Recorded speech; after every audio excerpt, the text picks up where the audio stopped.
What's up, everyone? This is Max from Amped Magazine. We're interviewing Donnie Gebert, a former U.S. veteran and recent author of A Direct Republic, The Null Hypothesis of Politics, How to Automate a Legislator. That's what we're going to be talking about in these interviews. Visit ampmagazine.net/Donnie Gebert interview for more.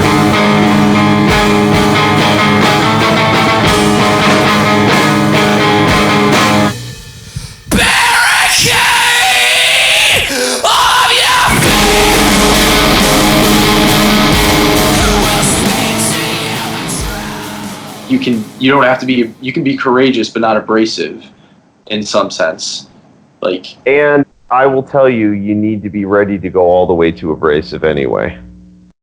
You have to be belligerent on your own behalf.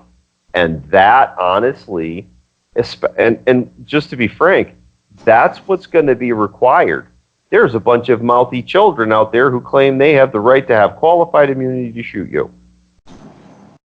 So you're going to have to not just expose the fraud, but then anyone who comes up with any argument against, you're going to have something to say to them. So this is a type of belligerence that says, if the how is not the reason we're talking together, then you and I are not going to talk. That's a level of belligerence that some people might not understand. Wait a minute, you don't want to discuss why? Why isn't germane. It's not a matter of I'm not willing to discuss. It's a matter of why is never, ever, ever germane. We're going to agree to an output.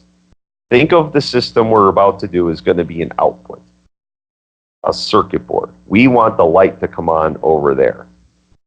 So how do we get the light to come on? I want to talk about how our inputs are going to equal our output.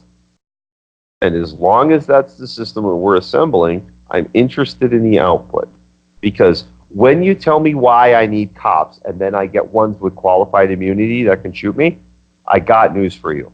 I don't give a fuck why at all.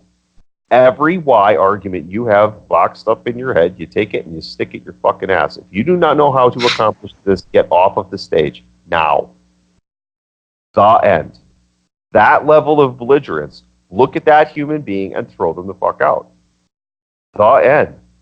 The children will be escorted to the door, tantrums notwithstanding. And if you're unwilling to do that, I promise the children will always win.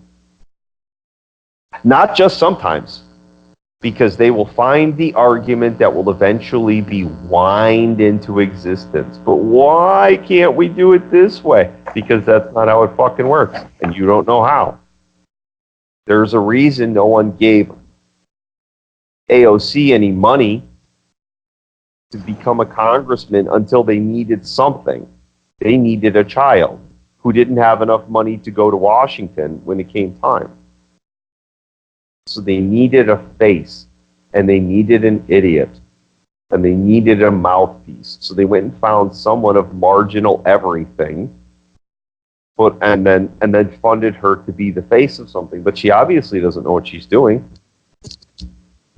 So just because you can get AOC to do something doesn't mean anything's getting done. You know what I mean? Yeah. Just because you have a pile of resources and someone in charge doesn't mean you get anything other than a bunch of fucked hookers and a big pile of missing coke.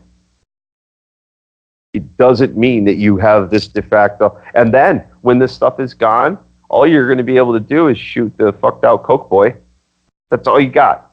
Like, the only thing you're ever going to be able to rely on at the end of the day is you can either dump that fucker off on an island or you could shoot him. So at a certain level, there's always trust involved because that's how this works. That's how society works, is trust.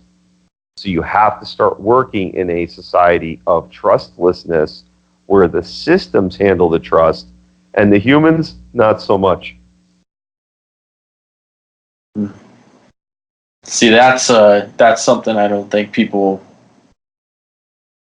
can get behind. It's like, oh, that's such a they don't have to. Unhippie thing to, They don't have to. If they disagree with me, that's fine. They could keep the piss bucket system as long as they want. Here's the real question. if all of us go set up the Republic of America right on top of the United States of America, is anyone here going to give a shit? And I would say the vast majority answer is no. I would say another majority answer is, I think my idea is so good, so many people would abandon the other system, it would crash. However, I also recognize that up front, it would only be pioneers. It would be a regular type of adoption where you have the innovator, and then you have the early adopter, and then you have the main body, and then you have the late adopters, and then you have stragglers. Like, that would always be everything. But then after that, you wouldn't have stragglers anymore, because that other system would be the stragglers of the last system are the ones who are there when it collapses. So the ones after that are new system. We don't do it like that anymore, dummy. That was government. That was fucking dumb. I'd like to think Donald Trump is the end of that. Just a nice pinnacle of it. Look at the dollar and look at what Trump is doing to the dollar. And remember that the dollar is the end of that. The dollar is the end of that. That's how that whole shit works. So definitely objectively seems like it and feels like it. So right. And honestly, I want to see Lockheed Martin building flying cars. This isn't about the complex. Anybody who thinks they really understand all this is a dipshit. They don't. I know enough to know I know enough of it to know that you can't know all of it, which means why doesn't matter. So you have to know how. And here's the weird part. Here's where your fucking education goes asymptotic. As soon as you focus on all of the how and you figure out how the shit works and you can describe it, guess what happens then? All of the whys come to you almost all at once. Mm. Because then you can look at, because when you know how, you know part of the how is fraud. Well, guess what? You can start telling the difference between the fraudulent arguments and the non-fraudulent arguments.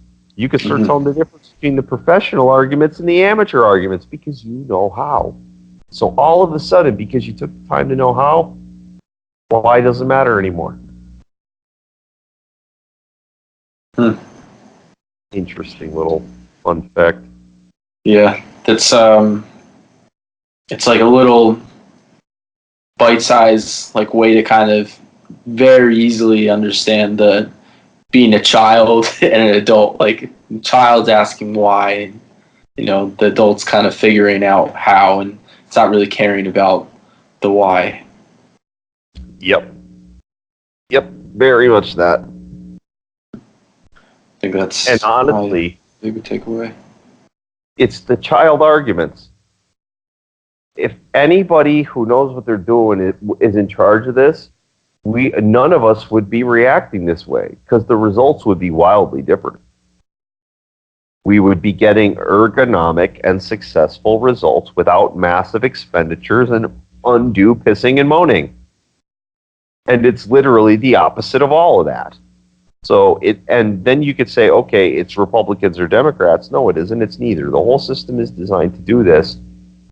The type of people that it attracts to do it are the ones who know it's fraud.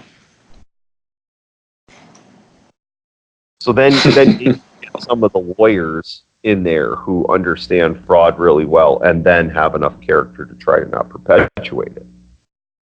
But the way it all comes about, best of luck.